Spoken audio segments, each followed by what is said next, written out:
तो एमएसएन की प्रिपरेशन के हिसाब से आज हम थोड़ा सा डिस्कशन करेंगे कि एमएसएन की जो एंट्री टेस्ट होता है उसमें जो सबसे मुश्किल टास्क जो कैंडिडेट के लिए होता है, जो खुद हमने भी एक्सपीरियंस किया हुआ है, वो एनालिटिकल जो क्वेश्चन होते हैं, एनालिटिकल रीजनिंग क्वेश्चन होते हैं। तो एनालिटिकल रीजनिंग क्वेश्चन उसमें जो सबसे जो मुश्किल पार्ट होता है वो एनालिटिकल होता है। तो मेरा सब आप लोगों से एक मशवरा है कि जब भी आप लोग एमएसएन की टेस्ट अटेम्प्ट करते हैं तो आपके पास 1 घंटा होता है, उसमें आप 15 मिनट जो शुरू के 15 मिनट है वो आप एनालिटिकल क्वेश्चंस को दे दें। उस टाइम आप उसको इसलिए टाइम दे दें क्योंकि बाद में आपके पास इतना टाइम नहीं बचा होता है और ये आपके टॉस मार्क्स होते हैं जो बहुत सारे लोग मिस करते हैं। तो सबसे पहले तो आप ये बात ध्यान में रख लें कि जैसे ही आपको पेपर दिया जाता है तो सबसे पहले आपने एनालिटिकल क्वेश्चन को सॉल्व करना है और उसके लिए आपने 15 मिनट निकालने हैं। उस 15 मिनट में अगर आपको 10 मार्क्स मिल जाए तो आपके लिए बहुत यूजफुल होता है। ठीक है, बाकी उसमें से जो एक्सपीरियंस किया हमने 2 बार मैंने खुद टेस्ट दिया है, तो उसमें आप लोग ड्रग कैलकुलेशन आप लोगों को पता होना चाहिए। उसमें से 2-3-4 क्वेश्चन आ सकते हैं। जो कॉमन क्वेश्चन उसमें आते हैं बीजीज के हवाले से भी 2-3 क्वेश्चन आते हैं, तो आप लोगों को कम से कम भी बीजीज क्लियर होना चाहिए। इंग्लिश की प्रीपोजिशन आते हैं जो कॉमन चीजें हैं, और बाकी नर्सिंग जो सब्जेक्ट से रिलेटेड है उसमें मेरे ख्याल में कुछ कहने की जरूरत नहीं है, वो कहीं से भी आ सकते हैं। लेकिन जो लास्ट टाइम उन्होंने नर्सिस लैब वाली वेबसाइट से बहुत सारे उठाए थे, लेकिन वो कहीं से भी आ सकते हैं और उसमें मेरे ख्याल में स्टडी की जरूरत भी नहीं है क्योंकि आप लोगों की फील्ड है और आप लोग वो कर सकते हैं। लेकिन जो मुश्किल टास्क है आज हम उस पर फोकस करेंगे, एनालिटिकल क्वेश्चन पे। तो मैं एक एक्सरसाइज करता हूँ कि हम कैसे एनालिटिकल क्वेश्चंस को सॉल्व करते हैं। मैं स्क्रीन शेयर करता हूँ उसके लिए।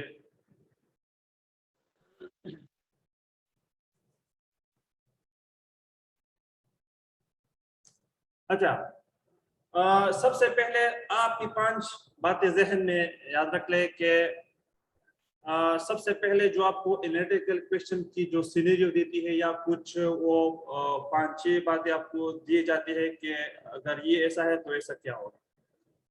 तो वो 5 बातें आपने रीड करनी है केयरफुली, उसको अंडरस्टैंड करना है कि हमसे पूछ क्या रहा है। तो पहला स्टेप में आपने जो आपसे क्वेश्चन पूछा गया है उसको आपने सही तरीके से रीड करना है। जो हम ज्यादातर लोग एनालिटिकल क्वेश्चन को सही रीड नहीं करते हैं और सॉल्यूशन की तरफ जाते हैं, जो कि गलती है। और इसमें बहुत सारे आपकी जो अगर आसान क्वेश्चन भी होता है तो आप गलती की तरफ जाते हैं और गलत मार्क करते हैं। तो सबसे जो इम्पोर्टेंट स्टेप है पहले नंबर पर, जो हमेशा हर एक क्वेश्चन होता है या कोई भी टाइटल होता है, तो आपने उसको सही तरह रीड करना है, उसको समझना है। फिर आपके पास जो सेकंड स्टेप है, लॉजिकल आपके जहन में इंफॉर्मेशन आएगी, आपने वो एनालाइज करना है मुख्तलिफ सीक्वेंस से। आपने उसके लिए मिसाल के तौर पर इस क्वेश्चन में एक वो दिया हुआ है, फिर उसमें आपसे मिसाल के तौर पर इस क्वेश्चन में आपसे पूछा गया है कि सी is between E and G. C जो है ना ये ई और जी के दरमियान है, तो आपने सारे उसके जो पॉसिबल सोल्यूशन है वो अपने पास लिखने हैं कि सी ई और जी के दरमियान आएगा तो ई उससे पहले भी आ सकता है। मिसाल के तौर पर आप उसको इस तरह सॉल्व कर सकते हैं कि सीई और जी के दरमियान है, तो ये आपके पास ई आ गया, फिर सी आ गया और फिर जी। दूसरा आपके पास पॉसिबल क्या है कि आप पहले उसको बी लिख सकते हैं जी, फिर आप सी लिख सकते हैं और फिर आप ई लिख सकते हैं। ये आपके पास 2 पॉसिबल सोल्यूशन है इसके लिए। तो आपने दोनों अपने पास लिखने हैं कि जो सी ई और जी के दरमियान आता है तो हम जी को पहले भी लिख सकते हैं और जी को एंड में भी लिख सकते हैं। तो आपके पास दोनों पॉसिबल सोल्यूशन है। तो आपने जो लॉजिकल आपके पास चीजें होती है वो आपने सारे अपने सामने रखनी होती है। जब आपके पास ये सारे अवेलेबल होते हैं तो फिर आप उसमें से जो पॉसिबल सोल्यूशन है वो आपने लिख दिए, फिर आप कंपेयर करते हैं कि और कोई पॉसिबिलिटी तो नहीं है इस क्वेश्चन में, या मिसाल यहाँ पर हमसे पूछा गया है कि A lives in the corner house, तो ए कॉर्नर हाउस में रहता है, तो कॉर्नर हाउस दोनों साइड पे हो सकते हैं, corner house at the end भी हो सकता है और corner house at the very beginning भी हो सकता है। इसको हम आगे सॉल्व करते हैं, आप लोग के जहन में आ जाएगा और फिर आप द एंड आप करेक्ट लॉजिकल कंक्लूजन की तरफ चलते हैं और आप मार्क करते हैं जो आपको अच्छा लगता है। तो इसी 5 स्टेप्स को फॉलो करके आप इजीली कोई भी एनालिटिकल क्वेश्चन सॉल्व कर सकते हैं। अभी मैं एक क्वेश्चन पे जरूर प्रैक्टिस करूंगा, जहां पर आप लोगों को लगे आप जरूर पूछ सकते हैं, जहां पर मैं कोई मिस्टेक कर रहा हूं तो आप लोग मुझे करेक्ट कर सकते हैं, क्योंकि हो सकता है मैं इस चीज को सही तरह सॉल्व ना करूं, पॉसिबिलिटीज है, बिल्कुल है, एज अ ह्यूमन मिस्टेक कर सकते हैं। बहरहाल मैंने इस पे 5-6 बार कोशिश जरूर की है, लेकिन फिर भी गलती की गुंजाइश हो सकती है। तो आप लोग अगर कहीं पर मैं गलत कर रहा हूँ तो आप लोग मुझे गाइड कर सकते हैं। तो यहाँ पर जो जो क्वेश्चन मैं सॉल्व कर रहा हूँ आप लोगों को नजर आ रहा है, जो मैंने हाईलाइट कर दिया कि 7 person live in street having houses in line, 7 लोग एक स्ट्रीट में रहते हैं और उनके एक लाइन पे उनके जो मकानात है। फिर उसमें आपके पास 5 कंडीशन दिए गए हैं कि A lives in the corner house, A एक कॉर्नर में रहता है। मिसाल के तौर पर एक कॉर्नर है तो कॉर्नर एक साइड पर भी कॉर्नर है, दूसरी साइड पर भी कॉर्नर है। तो आपके जहन में होना चाहिए कि ए इस गली के उस कॉर्नर पे भी हो सकता है और इस गली के इस कॉर्नर पे भी हो सकता है, क्योंकि 2 कॉर्नर होते हैं। फिर सेकंड नंबर पर आपसे पूछा गया है कि सी is between E and G, C जो है ना ये ई और जी के दरमियान है। तो इसमें भी 2 पॉसिबिलिटीज है, सी को आप ई और जी के दरमियान जरूर लिखेंगे, लेकिन हो सकता है ई के बाद आप सी लिख दे और फिर जी लिख दे, या जी के बाद सी लिख दे और फिर ई लिख दे।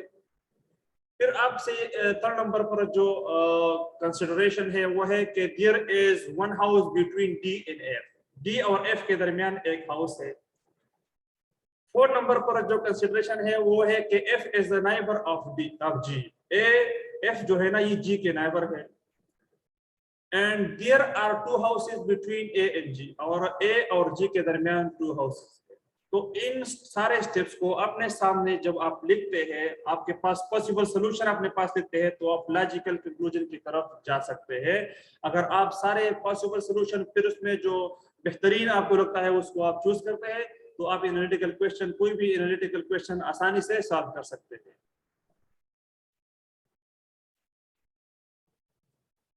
तो ये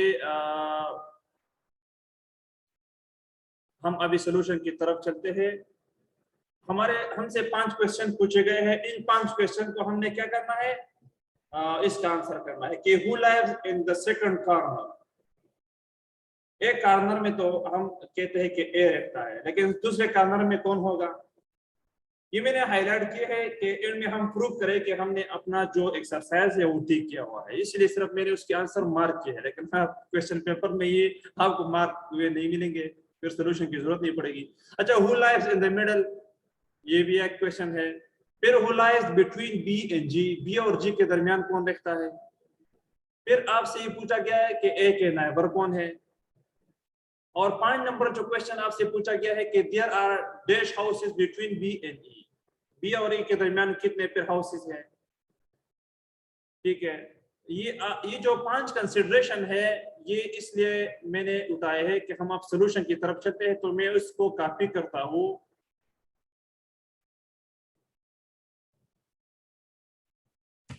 क्योंकि अभी मैंने दूसरे पेज पे जाना है।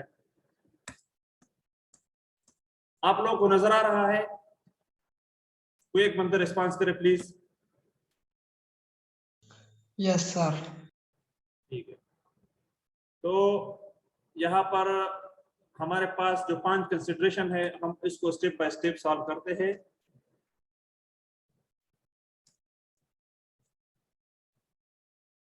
अभी इन 5 कंसिडरेशन में हमसे पहले नंबर पर क्या पूछा गया था कि 7 मकानात थे एक लाइन में, 7 हाउसेस है। तो हम सबसे पहले 7 जो है ना वो लाइन बनाते हैं, 7, 2, 3, 4, 5, 6, 7। ये 7 हमारे पास क्या हो गए, लाइन हो गए। लाइन को मैं थोड़ा सा बड़ा कर देता हूँ कि आप लोगों को नजर आ जाए।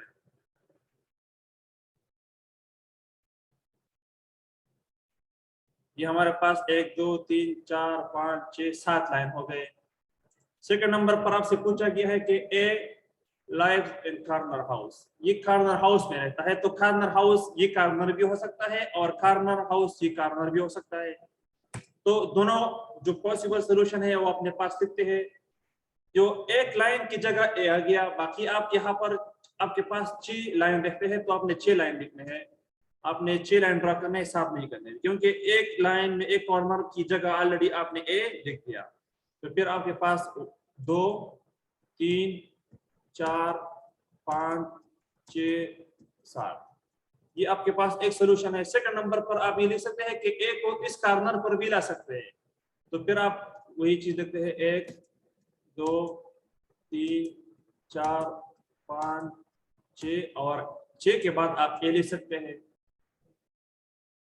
तो यहाँ पर जो आपसे पूछा गया है कि A lives in the corner house, तो आपके पास 2 पॉसिबल सोल्यूशन है।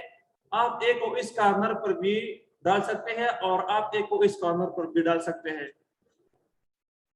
तो इसके बाद आपसे पूछा गया है कि सी जो C lives C is between E and G, C जो है ना ये ई और जी के दरमियान है। तो अगेन आपके पास 2 पॉसिबल सोल्यूशन है कि ई जो है ना ये सी जो है ना ये ई और जी के दरमियान है। तो आप ई फिर सी फिर जी लिख सकते हैं, या आप जी सी और ई लिख सकते हैं। आपके पास दोनों पॉसिबल सोल्यूशन है। फिर आपसे 3rd नंबर पर पूछा जाता है कि there is one house between D and F, D और एफ के दरमियान एक हाउस है, मतलब दोनों के बीच में एक और हाउस है।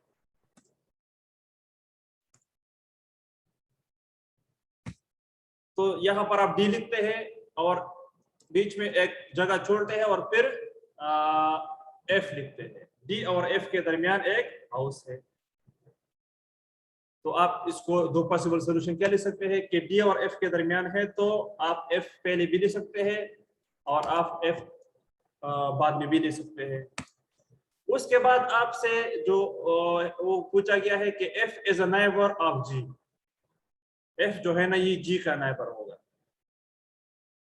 तो जी के बाद आप डायरेक्ट क्या लिख सकते हैं, यहाँ पर आपने ईसीजी लिखा है या ये वाला लिखा है, तो यहाँ पर आप जी के साथ एफ लिख सकते हैं कि क्योंकि आपसे पूछा गया है कि F is a neighbour of G, F जो है ना ये जी का नेबर है।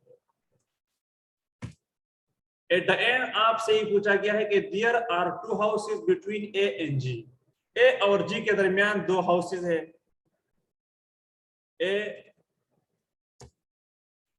फिर जी आपके पास 2 हाउसेस है। अभी आपके पास सारे जो पॉसिबल सोल्यूशन, जो पॉसिबल आपके पास ऑप्शन है वो आ गए। आपने उसमें से बेहतरीन जो एनालिटिकल, आपसे जो एनालिटिकल इसलिए कहते हैं कि आपने अभी एनालाइज करके इसको जो करेक्ट आंसर है उसमें से निकालना है और इसको आपने तरतीब से करना है। जब आप इसको तरतीब से करते हैं तो आपके पास आंसर आ जाती है। फिर तो आपसे यहाँ पर पूछा गया है कि ए और जी के दरमियान 2 हाउसेस है। ऑलरेडी आपने इधर लिखा है कि जी और ई के दरमियान सी है। तो ये वाला आपका, आप ये वाला स्टेटमेंट इससे उठाते हैं, जो सबसे पहले वाला है आप उसको कॉपी करते हैं। इसमें से ये वाला आपके जो क्या हो गया, बेस्ट पॉसिबल हो गया। आप इसको इधर कॉपी करते हैं। इधर आपसे पूछा गया है कि जो ए और जी के दरमियान कितने मकानात है, 2 मकानात है। तो ये 2 जगह छोड़कर आप इस लाइन की जगह जी लिखते हैं फिर, ठीक है। अभी जो यहाँ पर है कि सी is between E and G, तो इसमें से कौन सा वाला बेहतर लगेगा आपको। यहाँ पर जी जो है ना ये एक ए और जी के दरमियान 2 हाउसेस है, तो ये वाला आपके पास बेहतरीन ऑप्शन है कि आप इसी को उठाकर यहाँ पर रख दे। तो जी ऑलरेडी आपके पास है और ए ऑलरेडी आपके पास है, तो ई और सी आप इधर लिखते। इन दोनों लाइन की जगह आप क्या लिख सकते हैं, ई और सी।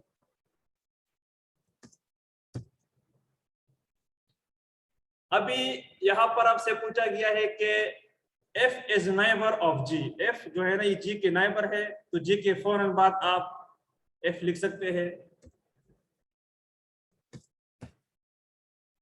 अभी आपसे यहाँ पर एक और क्वेश्चन पूछा गया है कि there is one house between d and f, तो d और f के दरमियान एक हाउस है, तो ये वाला हाउस उसके दरमियान है और एंड में आप क्या लिखते हैं, d लिखते हैं।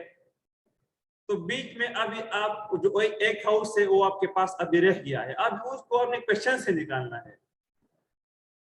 तो क्वेश्चन में आपके पास ऑप्शन होते हैं, उसी ऑप्शन में क्योंकि आपके पास बाकी ऑप्शन आ गए जो सारे क्वेश्चन में, मैं ये नहीं कह रहा हूं कि आपके पास करेक्ट ऑप्शन आ गए, आपके पास जो क्वेश्चन में दिए गए ऑप्शन है वो आपके पास आ गए, लेकिन एक ऑप्शन जरूर क्वेश्चन में होगा जो यहाँ पर जो खाली हाउस है या जो उसके दरमियान जो गैप है उसको आपने फिल करना है। तो ए आपके पास है, आपके पास ई है, आपके पास सी जी है, एफ और डी के दरमियान एक रहता है। तो आपने अभी क्वेश्चन, आपके पास 5 क्वेश्चन है। क्वेश्चन में आपके पास क्या है, आपके पास जो एफ है, ई है, डी है, सी है, लेकिन आपके पास क्या रहता है वहां पर, बी है। बी क्योंकि बी आपको क्वेश्चन के ऑप्शन में दिया है, तो आपने बी को खामखा, और आपसे इधर क्वेश्चन में भी पूछा है कि what is who lies between B and G, तो आपके पास जो पॉसिबल जो आपके पास आंसर है उसमें बी रहता है, तो वहां पर आपने बी लिखना है। तो आपके पास लाइन क्या हो गया, पूरा हो गया।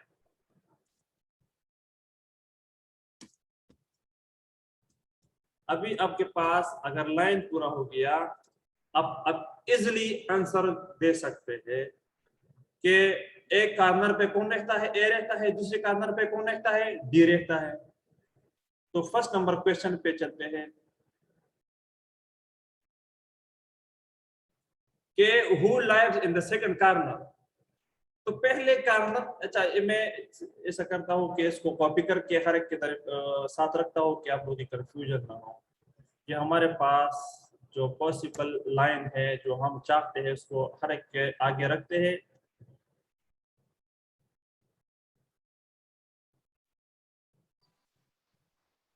जो पहला क्वेश्चन है हमारा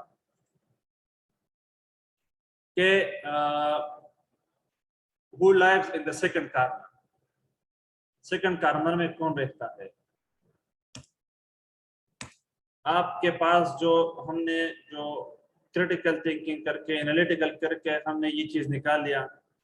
तो एक कार्नर पे ए रहता है, दूसरे कार्नर पे सेकंड कार्नर का पूछा गया है। आपसे क्वेश्चन में क्या पूछा गया है कि who live in the second corner, तो सेकंड कार्नर पे कौन रहता है आपके पास, डी है। तो अल्टीमेटली आपके पास आंसर क्या आएगा, सी वाला ऑप्शन आपका करेक्ट आंसर आ रहा है।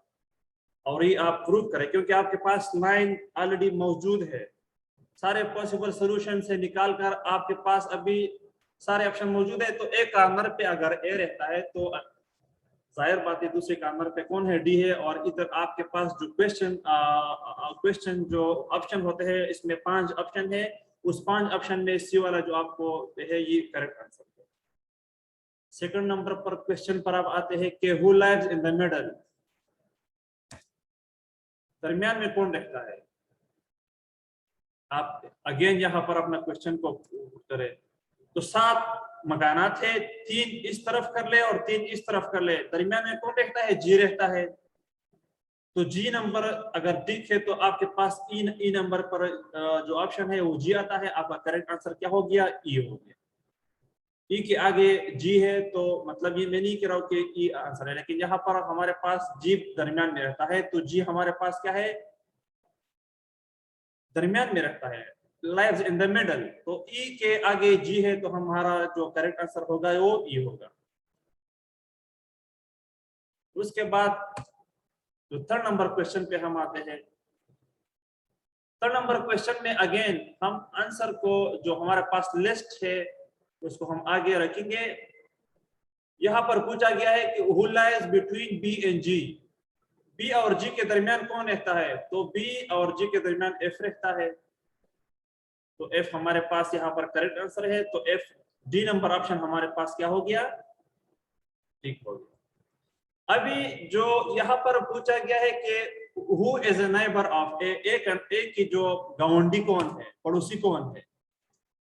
तो यहाँ पर हम ए की नेबर कौन है, ए के साथ कौन लिखता है, क्योंकि ए अगर बीच में होता तो फिर दो पड़ोसी होते हैं, हम फिर कंफ्यूज हो जाते हैं। लेकिन ए कॉर्नर पे है, तो इसका एक ही पड़ोसी हो सकता है, उसका एक ही नेबर हो सकता है, एक ही गाउंडी हो सकता है, और वो है ई।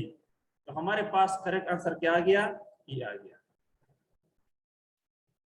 उसके बाद आपसे जो लास्ट क्वेश्चन पूछा गया है कि there are dash houses between B and E. आप अगेन यहाँ पर अपना वो लिस्ट कॉपी करें, तो बी और ई के दरमियान कितने मकानात थे, ई आपके पास बी और ई, तो ये तीनों मकानात बी और ई के दरमियान हैं, तो ये कितने हैं, 1 2 3, तो आपका करेक्ट आंसर क्या आ गया, 3 आ गया। ये आपके 5 क्वेश्चन सॉल्व हो गए। एक मर्तबा वीडियो सेशन अटेंड करने से आप एनालिटिकल क्वेश्चंस में सॉल्यूशन में एक्सपर्ट नहीं बन सकते। जो तरीकाकार मैंने बता दिया, जो सीक्वेंस मैंने बता दिए, द वे मैंने बता दिया किस तरह आपने पॉसिबल सॉल्यूशन को लिखना है, किस तरह चीजों को आपने लिए इजी बनाना है। आप फिर अगर 2 3 4 बार प्रैक्टिस कर ले किसी एक क्वेश्चन पे, तो फिर आप हर किस्म की एनालिटिकल क्वेश्चन को सॉल्व कर सकते हैं। मैंने आप लोगों की आसानी के लिए इस वीडियो को रिकॉर्ड भी किया है। मैं जरूर इसको अपना यूट्यूब चैनल पे डाल रहा हूँ कि आप लोग 2 3 बार इसको रीड कर ले। होप सो कि आपको समझ आ जाएगी। एनी क्वेश्चन आप कर सकते हैं इस क्वेश्चन से रिलेटेड। और पहले नंबर पर जो मैंने आपको जो 2 3 मशवरे दिए हैं उस पर जरूर अमल कर लेना। एनालिटिकल जो सेशन है उसको सबसे पहले अटेंड करना है। उसको कम से कम आपके पास अगर 10 क्वेश्चन है तो आपने 15 मिनट देने हैं, अगर 7 क्वेश्चन है तो 10 मिनट देने हैं। बाकी नर्सिंग से रिलेटेड क्वेश्चन आप 30 सेकंड्स में एक आप क्वेश्चन कर सकते हैं। अगर आपको आता है तो फिर तो 15 सेकंड में कर सकते हैं, नहीं आता तो फिर आप 30 सेकंड में देते हैं। लेकिन एनालिटिकल वाली चीजें 30 सेकंड और 15 सेकंड वाली बात नहीं है। इसको कम से कम आप 5 मिनट इसको अंडरस्टैंड करें कि हमसे पूछा क्या गया है। 5 मिनट के बाद आप उसकी जो पॉसिबल सोल्यूशन है उसकी तरफ जाए, फिर एट द एंड आप 1 मिनट में ही उसकी करेक्ट आंसर लिख सकते हैं। Thank you so much for attending this session. आप अगेन मैं ये कहता हूँ कि अगर आपकी कोई क्वेश्चन है तो आप पूछ सकते हैं। मैं रिकॉर्डिंग को बंद कर रहा हूँ। सही है।